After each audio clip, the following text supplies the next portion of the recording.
We were talking about special moments and goals. What do you want to achieve? What was the goal when you started working on this new album? What?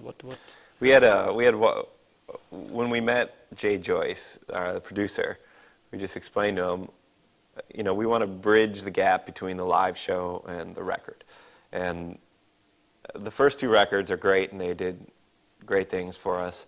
But people would come and see us live, and they'd be like, wow, I didn't know she could really sing good, or I didn't know you guys were a great live band. And that's all we've ever done is a live band. The studio's kind of we're starting to get used to it now in the third record. But we didn't want to make a live record, but we wanted to make a record that, RJ is such a huge personality on drums on stage. And it almost sounds like in the first two records anybody could have been playing those drums, and Lzzy's voice is very polished on the first two records, which is how Howard makes his records and why he's been so successful. He's got a thing that works, and it worked really well for us. But we wanted to sound a little bit more raw, a little more kind of in the moment, and I think we did. Jay had a good idea. He's like, well, why don't we record all the basic tracks with the four of you playing together then, and we'll take the click track out halfway through or something and let the song just ride out, and like, all right, that sounds awesome. And that's what we did. We stood in a circle and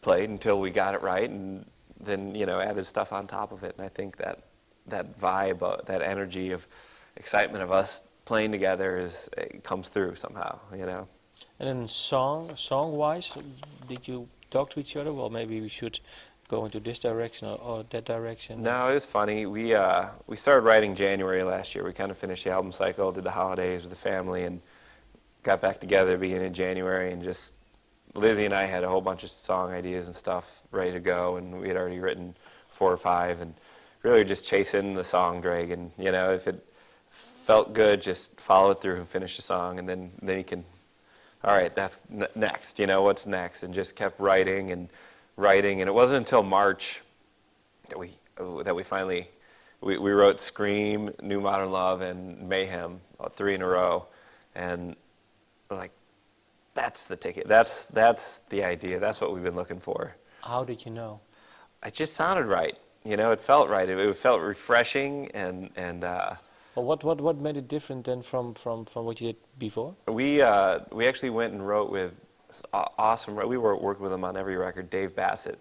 He's in L.A. We were out there writing with him and bouncing ideas off him. And he was like, "We try playing a chord like this," or we'd explain like, "All right, here's a vibe that we've been thinking of that we haven't been able to nail yet."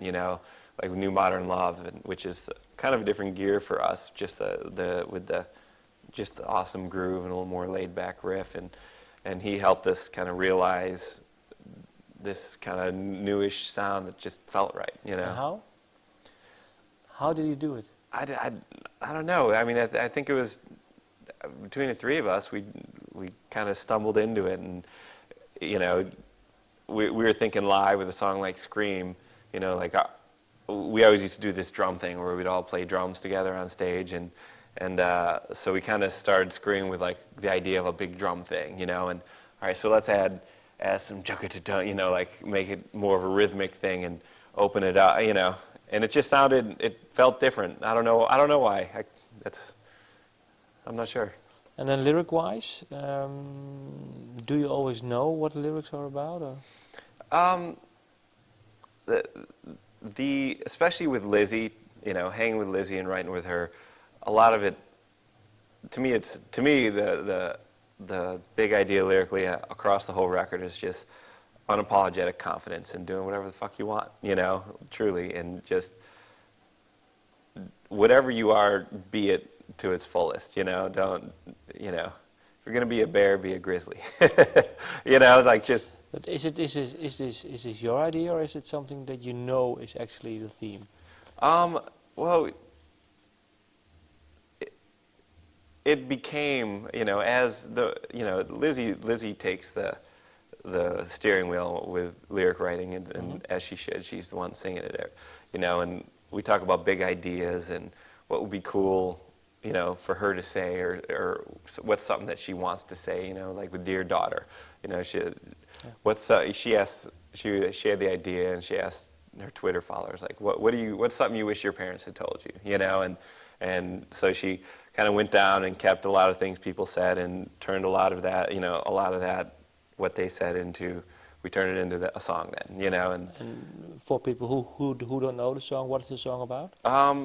It's about it's if she had a daughter, right? If Lzzy had a daughter, she doesn't, but this is what she'd want to say to her, or what it's like. I'm trying to think of the lyrics. I'm so bad at remembering them off the top of my head, but don't worry about the people around you that are trying to hold you down. Be yourself, be confident, and it's really neat. It's a really positive song, and it's beautiful, and I think it's gonna touch a lot of people in the right way. It's a special moment on the record, and a lot of the songs throughout just have those cool. Lzzy's really cool, and the way she says things, and like in Amen, it's not a religious song. It's about finding your religion, that's within you. What gets you off? What is your church? It's your sex, your drug, your lust, and do it and be it.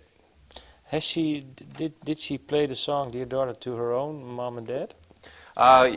Yeah, I remember we finished that song, and this is actually kind of, I know she sent it to her mom and dad, and they loved it, and I sent it to my mom, and it's just the little demo we made, and it was really sweet. She played it for her dad, and it was the last song he heard before he died. He died that night, and he was just like, oh, I really like that. That's cool. He got to hear it for his daughter, which was sweet. Must be special for you too. Yeah, it is. It's cool. My mom says that too. She's like, that's my song, and it was a very special moment for her. But it's also, like you were saying, special moments, creating and finding. It's all about the moments, musically. That I think that's the cool thing about music. That's why I love it so much. And about this attitude on the album,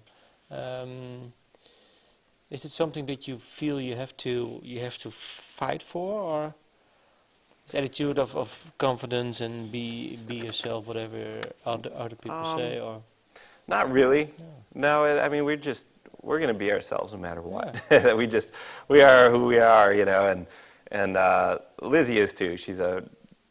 If you see her on stage, she's cool and she's a badass, and she just puts it out there. And why then this theme, do you think? What?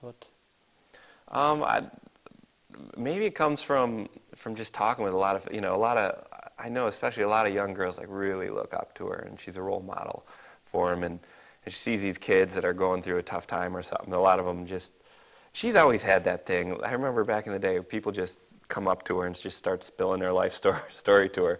Just strange. People don't do that to me. I guess I'm not approachable. I don't know. But they just come up to her and be like, can you believe what my husband did? Like she said she'd be in the bathroom at a show when we play these small bars, like getting her makeup on and getting dressed, and like ladies would just come in that she doesn't know and just start talking to her about stuff. And so maybe she's always just been that approachable kind of person, but that's just. Is there maybe one story on the album that she wrote about a story that someone told her, being so approachable? I don't know. Not that I can't think of something about somebody. She talks to her fans a lot, on the Twitter fans and stuff, and gets ideas, but maybe you knew. The album is called Into the Wildlife. Mm-hmm. When did you settle upon this album title? We were talking a while about album titles, and we actually wrote a song, Lzzy and I, called Into the Wildlife. It's not on the record. Why not? It wasn't right for the record. We have it. It's there. Maybe we'll use it someday. Maybe not. I don't know. But really, it was just about. We're literally doing what we've always kind of dreamed of doing, and we're having a lot of fun doing it. We're going around the world, meeting crazy people, having great parties all over the place. We're having so much fun, and like I said earlier, we have a great crew that's like our family. So, and we hang out with them when we can, and it's amazing. It's amazing that we kind of had this dream, and 15 plus years later, it's really, we're still doing it, still just trying to take one step in front of another and keep it going. And we're having a damn good time doing it. The last songs on the album is called The Reckoning and Apocalyptic. Well, it seems like sort of story. Is it done on purpose? No, Apocalyptic is just it's a sexy song, you know. And to me, that's the song on the record that is closest to what we've done on the last two records. It's kind of sexual and sexy, still confident, you know. But I'm glad it was the first single because it's kind of like, hey, this whole new record is a big step forward for us from the last two, and it's a nice little bringing people over because Amen now is out, and now people are going to get a feel for what we have in store for them, and I'm glad. Is religion a theme for you? I mean, Amen, The Reckoning, Apocalyptic, is all biblical themes. No. Okay. We're not very religious, and.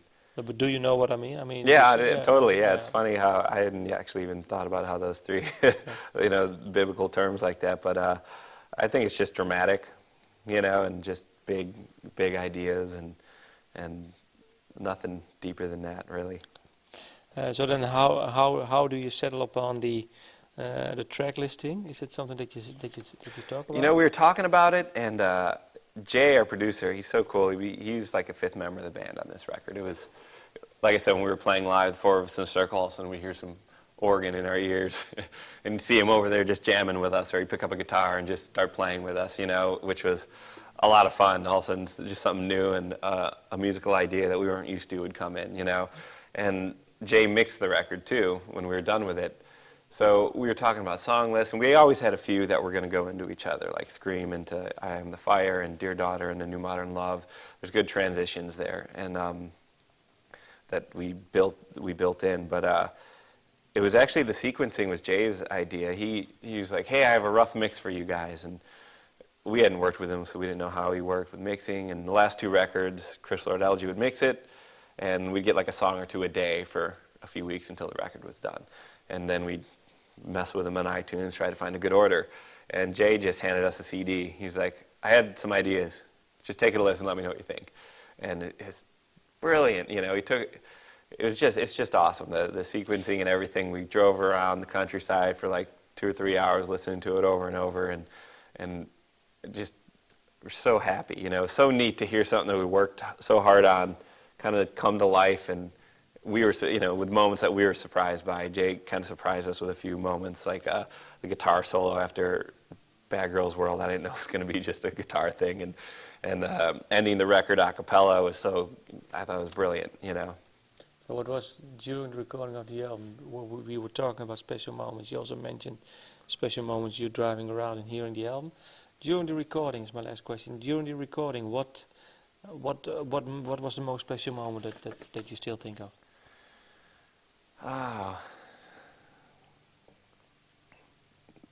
During was there one?